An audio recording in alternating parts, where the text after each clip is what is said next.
Honorable Governor of West Bengal, Shri M.K. Narayanan ji, Honorable Chief Minister Kumari Mamta Banerjee, Union Minister for Culture Srimati Chandresh Kumari ji, Deputy Chairman of the Planning Commission Montek Singh Ahluwalia ji, Union Minister of State for Communications and IT Dr. Krupa Rani Kirli ji, Director of the Indian Museum, Secretary Culture, distinguished ladies and gentlemen. I am delighted to participate in the bicentenary celebrations of the Indian Museum in Kolkata.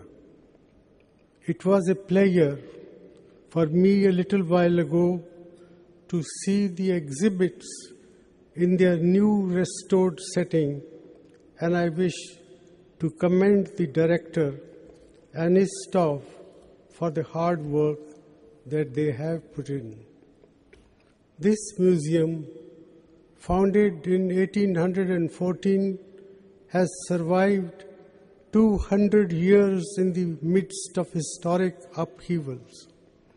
It was the first to be established in India and is perhaps the largest in the Asia-Pacific region and older than the Smithsonian Institution, which is the largest museum in the world. Its establishment served as a model not only for other museums but also a number of institutions of national importance. It is ironic that the Indian Museum was founded by Western academics and intellectuals, and that too at a time when parts of our country had already begun to fall under the colonial yoke.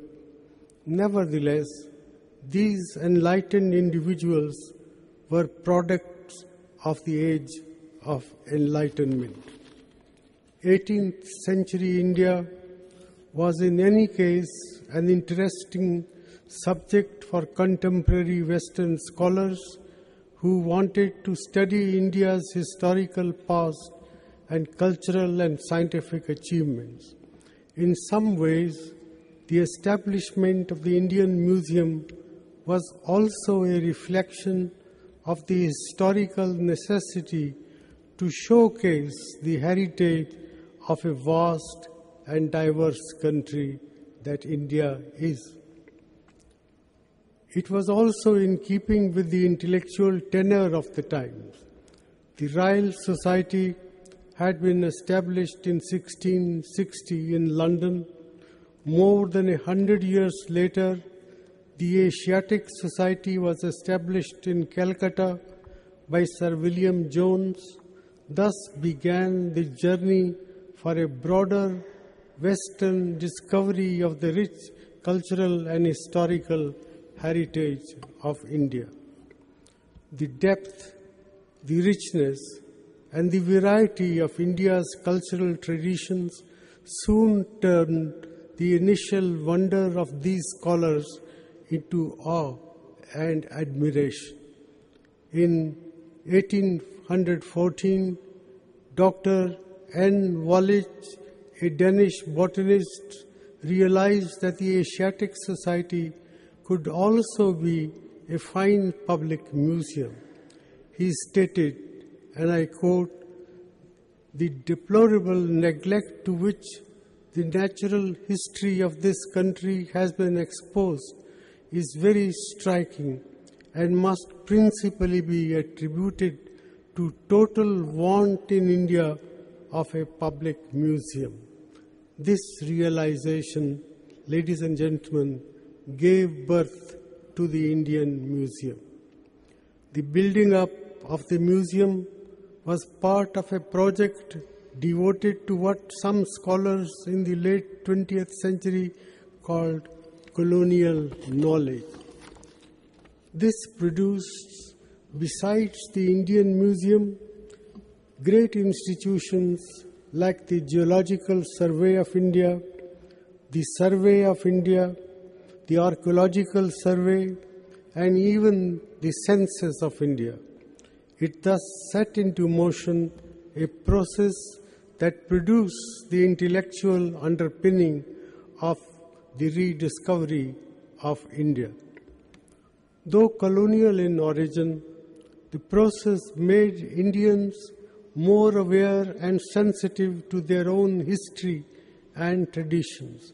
The museum soon received support from Indians, and its benefactors in the early days included Indian notables such as Kali Kishan Bahadur and Begum Samro.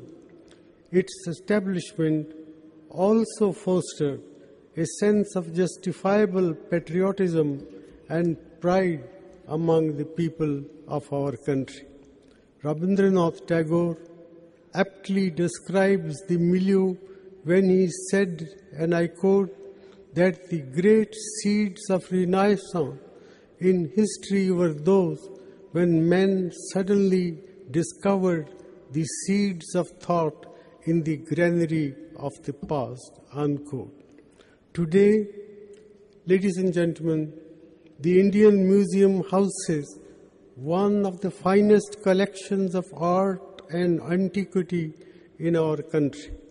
In the case of the Baruth sculptures, which date back to the 2nd century BC, the holdings of the Indian Museum are indeed unique. Its collection of textiles is also remarkable. This is truly an institution of which every Indian can be justifiably proud.